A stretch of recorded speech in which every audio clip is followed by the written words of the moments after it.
Bonjour, c'est Mike Adébaran de la Gazette de Rennes-le-Château. Je suis avec Daniel Dugès, nous sommes au Jardin de Marie, à Rennes-le-Château. Bienvenue, enfin, re-bienvenue. Merci. Alors, vous pouvez me parler un petit peu de votre parcours et de votre intérêt pour les sujets justement ésotériques et aussi liés à Rennes-le-Château. Alors, vous êtes d'abord chanteur, auteur-interprète, donc vous avez sorti des disques aussi dès les années 77. Hein. Oui. Voilà, donc vous pouvez nous parler un petit peu de votre parcours déjà musical et après sur Mon parcours, Et peintre aussi. au départ, j'ai fait les beaux-arts, donc j'ai été peintre, j'ai fait pas mal d'expositions, et puis j'ai toujours aimé la chanson, donc parallèlement, petit à petit, je me suis mis à écrire des chansons en français, je me suis mis avec différents groupes, on a joué mes chansons un petit peu partout, et puis quand on commence à arriver à un certain âge, les doigts vous lâchent parce qu'il y a un peu d'arthrose, donc moins d'action sur la guitare. Et puis moins d'envie aussi de déménager tout, de monter une sono, de passer la journée à courir. Bon, c'est un peu dur physiquement.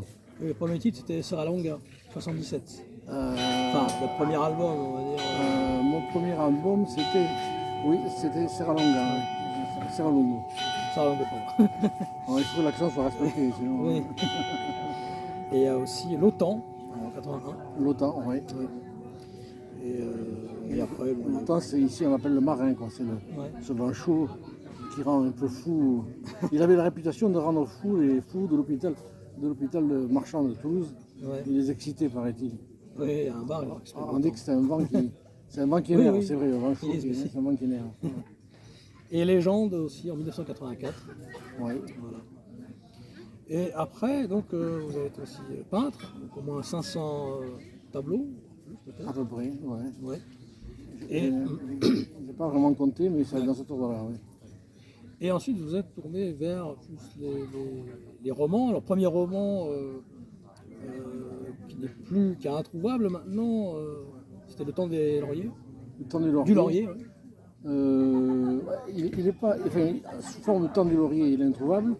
Mais les premiers retours que j'en ai eus me disaient que ça serait bien qu'il y ait une suite.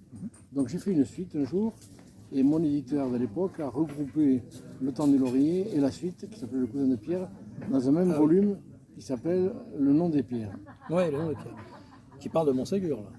Il parle de Montségur au départ, et puis après, il parle d'une ville que j'appelle, je ne sais plus quel nom j'ai donné, c'est Rennes-le-Château, mais Ouais. Rennes-le-Castel, je crois, un truc comme ça. Je me suis amusé avec les noms. Ouais. La chaîne de raton. On inverse. Ouais, voilà. On est à la langue des oiseaux, cher à certains. Il y a donc aussi toute la thématique de Rennes-le-Château, notamment le secret de Nicolas Poussin. Est-ce que vous pouvez me parler de ce livre-là? Ouais. C'est lié donc à Rennes-le-Château, bien sûr, et toute la région du Razès.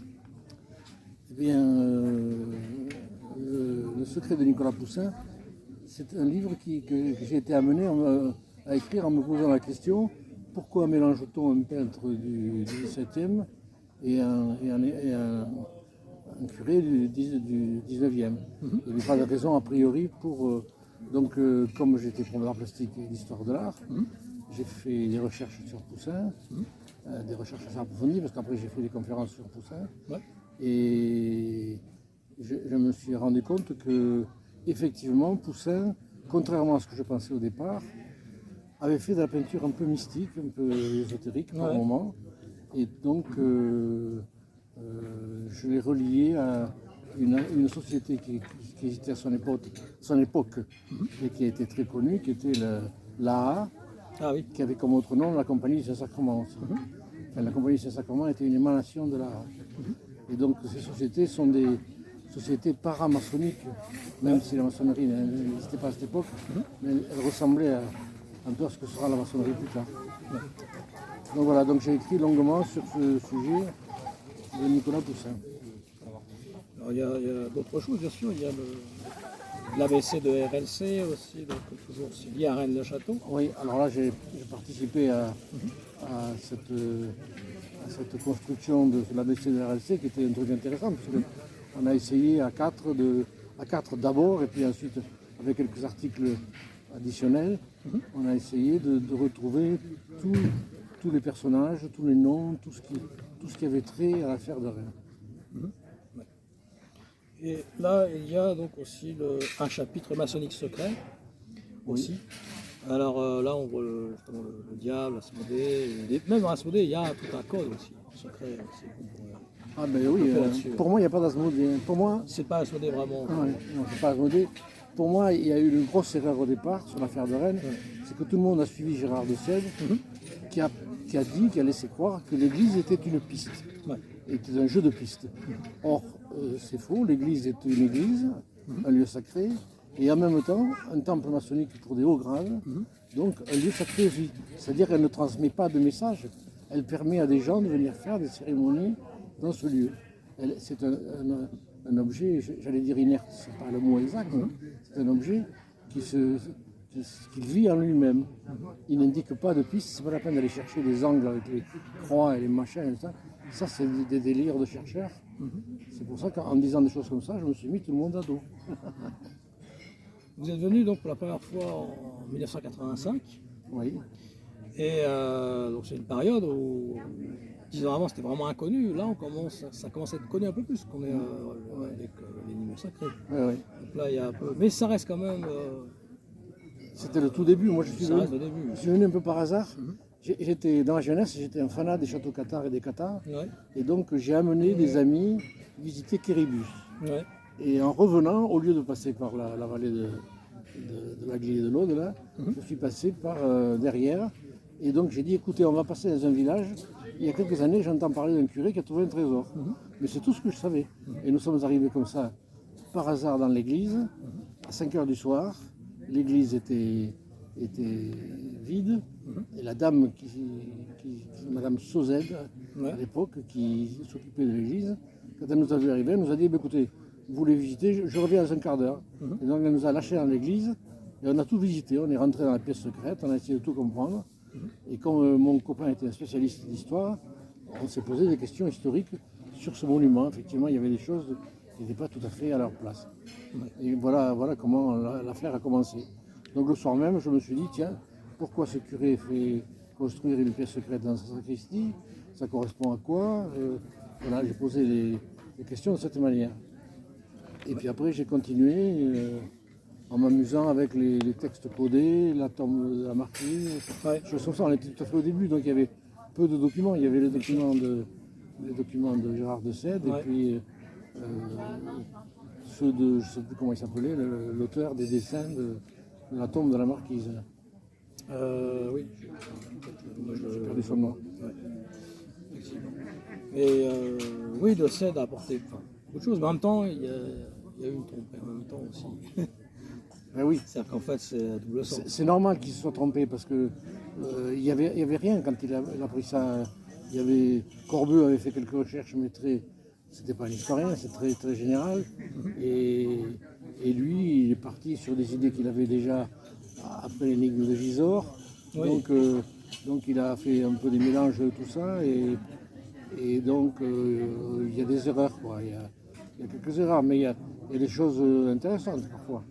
Mais pour moi, l'erreur première qui a empêché les gens de chercher la bonne direction, c'est le fait d'avoir considéré que l'Église était la source d'une piste vers un trésor.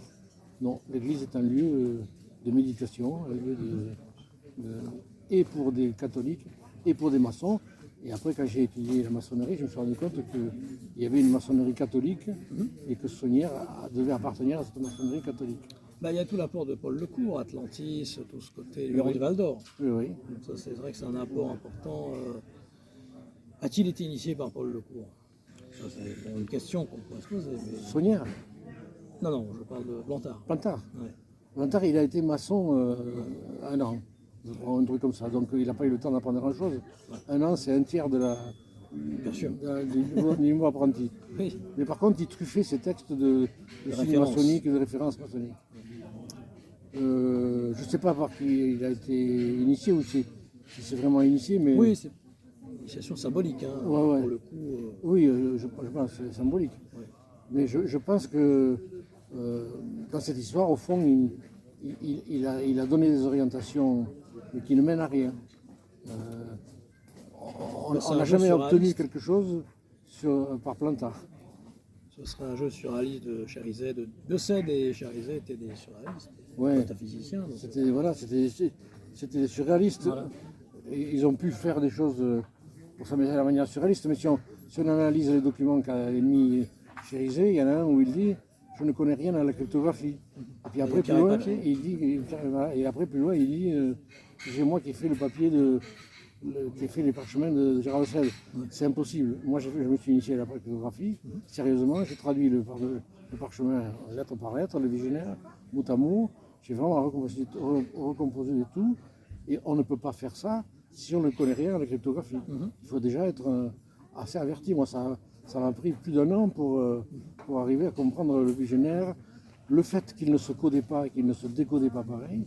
Donc, ce qui est écrit dans Pierre et Papier était faux, puisque Chérizet prétend qu'il a décodé, qu'il a codé le papier, mais le codage qu'il indique, c'est le décodage en fait.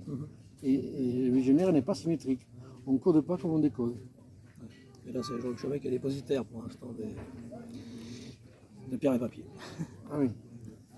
Mais oui, c'est vrai qu'il y a un codage, on va dire, inversé, mais bon, peut-être que... Alors, qui ce serait derrière Chérizet, à votre avis?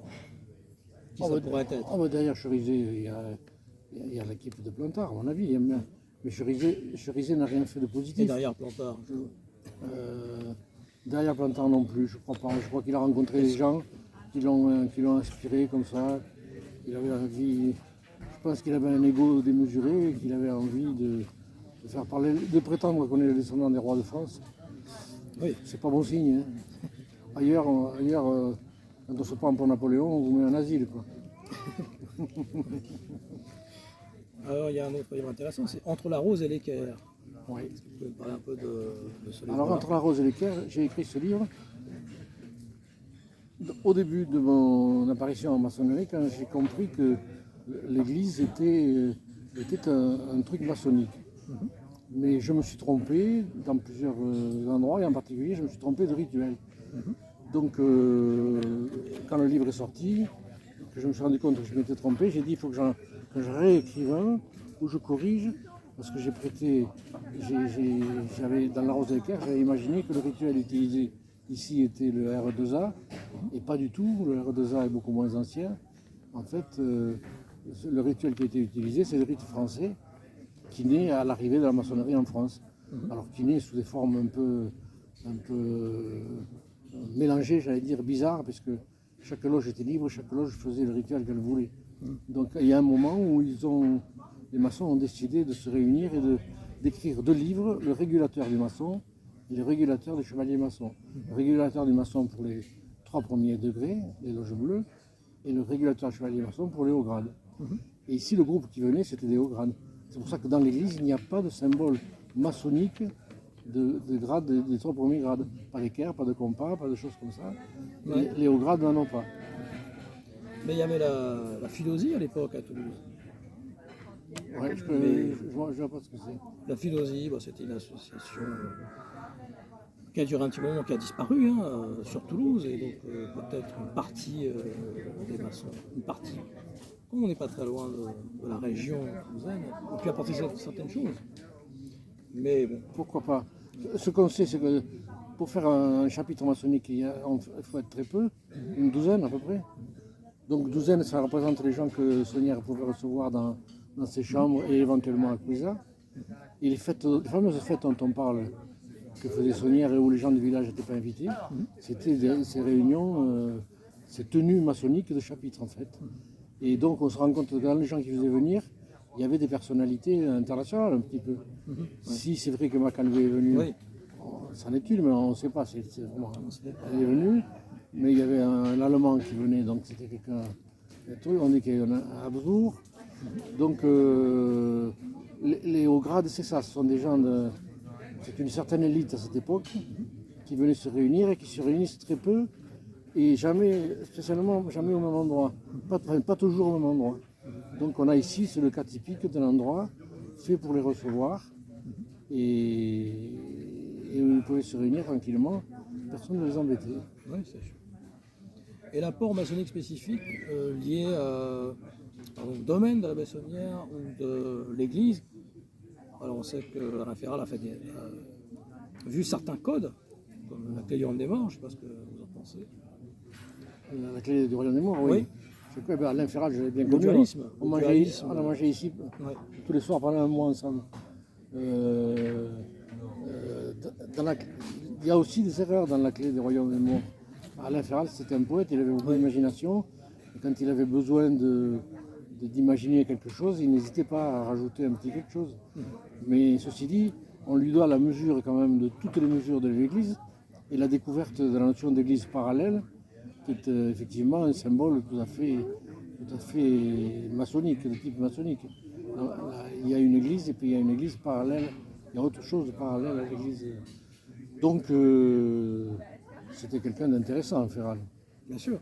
Il y a toute cette idée voilà, du dualisme Oui. qu'on retrouve le 14 entre le noir et le blanc, Voilà. avec les colonnes de Jacques Nicolas. On retrouve tout ce symbolisme maçonnique à divers degrés, mais on le retrouve aussi dans d'autres villages ou d'autres endroits où il y a des croix particulières. Ah oui, Comme oui. je pense à la double croix de Serres, Oui, oui, qui est tout à fait. particulière, ou même l'apport de Hambelin de Memphis qui voit les deux Jésus. Quoi. Oui. Ça, c'est intéressant. Moi, les deux Jésus, je qu'il y avait en Belin. ne crois pas que c'est deux Jésus. Hein. Ce sont simplement la représentation du soleil et de la lune. Dans un temple maçonnique, Oui. il y a toujours le soleil et la lune. Et Saint-Joseph a longtemps été comparé avec un soleil. Sa tenue là dans l'église est marquée de symbole solaire. Et Marie, elle n'est pas marquée Marie. Si elle avait voulu montrer que c'était la Vierge Marie, il aurait mis Marie. Il met Vierge Mère. Donc ce qui est important, c'est qu'elle soit mère. Et la mère a un cycle égal à celui de la lune. Et longtemps, on a représenté la Vierge Marie. Vous avez de grands tableaux de Ribera, je perds son nom, l'allemand, le graveur, qui représente la Vierge assise sur une lune. On la représente comme ça. Donc en fait, en mettant Vierge Mère, il indique ici c'est la lune, et en face, Saint-Joseph, c'est le soleil. Donc c'est la lune et le soleil d'un temple maçonnique. Aussi, dans la Villa Béthanie, il y avait le peintre Mucha, qui lui aussi faisait partie d'une loge à l'époque. Ouais. Et lui aussi a peut-être codé son tableau avec le jardin, avec c'est le possible, démon. C'est possible, mais j'ai jamais étudié le Moucha qui était là. Il n'est plus là maintenant. On m'avait dit que c'était en fait une sorte de, j'allais dire de photocopie, c'est pas le mot, mais pour l'époque, mais que c'était une représentation pas authentique. Quoi. Alors, je ne sais pas ce qu'il en est parce que je n'ai jamais pu l'avoir en main. Et le tableau en lui-même, qu'est-ce que vous en avez pensé? Le tableau, ben, il y a un diable dans un coin. Ouais. Je sais pas, j'ai pas de réponse sur le tableau. Et là, actuellement, vous travaillez sur d'autres ouvrages liés à Rennes Château, tous ces domaines-là? Non, Rennes Château, j'ai un peu arrêté, à part que j'ai repris pour... et puis je m'amuse toujours à faire du décodage, parce que c'était une chose qui m'avait plu. Je prépare un livre avec des documents dont beaucoup de gens ont entendu parler, mais que personne n'a jamais vu. Et, je les ai, moi, et donc je pense qu'un jour je sortirai ça, peut-être à titre posthume d'ailleurs, si je traîne trop. Et puis ensuite, j'ai travaillé un peu sur Roselyne Chapelle. Oui. Et là, j'ai fait un roman là, sur Roselyne Chapelle. Et j'ai fait aussi en même temps que ce roman un travail d'historien. Donc j'ai été missionné par quelques maçons pour aller voir Roselyne Chapelle pour savoir si par hasard Roselyne Chapelle n'était pas la fameuse liaison, comme on le disait, entre les Templiers et les maçons. Et en fait, c'est très difficile à dire. Il y a peu de symboles templiers, enfin, du moins de ce qu'on en connaît. Et des symboles maçons, j'en ai vu deux. Donc c'est pas gagné pour prouver ça. En revanche, à mon avis, elle a une autre fonction. Et là, je suis en train d'écrire un bouquin qui parle de cette fonction. Donc pour l'instant, je me garde un peu de discussion. Une surprise. Eh bien, est-ce que vous avez un dernier message à faire passer non, je ne sais pas. Par rapport à Rennes Château ou des recherches actuelles? Je ne suis pas vraiment un homme de message. Moi, je fais ma petite cuisine dans mon coin. Et puis voilà. Ça passe comme ça ou ça ne passe pas. Mais ça se met à passer un peu maintenant. On commence à se rendre compte. Le problème dans la maçonnerie, c'est que les maçons, au départ, se sont levés contre ce que je disais. Ils ne savaient pas que je faisais partie de leur famille. Ils sont levés que ce que je disais parce que l'histoire de la maçonnerie en maçonnerie n'existe pas, elle est transmise oralement. Oui. C'est-à-dire qu'il n'y a rien de plus déformant que la transmission orale. Les rituels sont des textes. On a quand même des textes pas très anciens, on n'a pas les textes originaux, mais on a des textes. Donc les rituels sont écrits. On peut se transmettre un truc écrit. Mais l'histoire, non. Et dans les loges, il s'est raconté un peu n'importe quoi. Il s'est raconté des choses que la naissance de la maçonnerie en Angleterre, à mon avis, est totalement fausse. Elle est plutôt née en Écosse. Il y a eu une maçonnerie après qui est née en Angleterre, mais après celle d'Écosse. Et voilà, donc en fait, il y a beaucoup de choses comme ça qui sont venues se rajouter sur les légendes maçonniques. D'accord. Eh bien, très bien, Daniel Dugès. Eh bien, c'était Marc Advan pour la Gazette d'Aurel Château. Merci pour cette interview. À bientôt. À bientôt.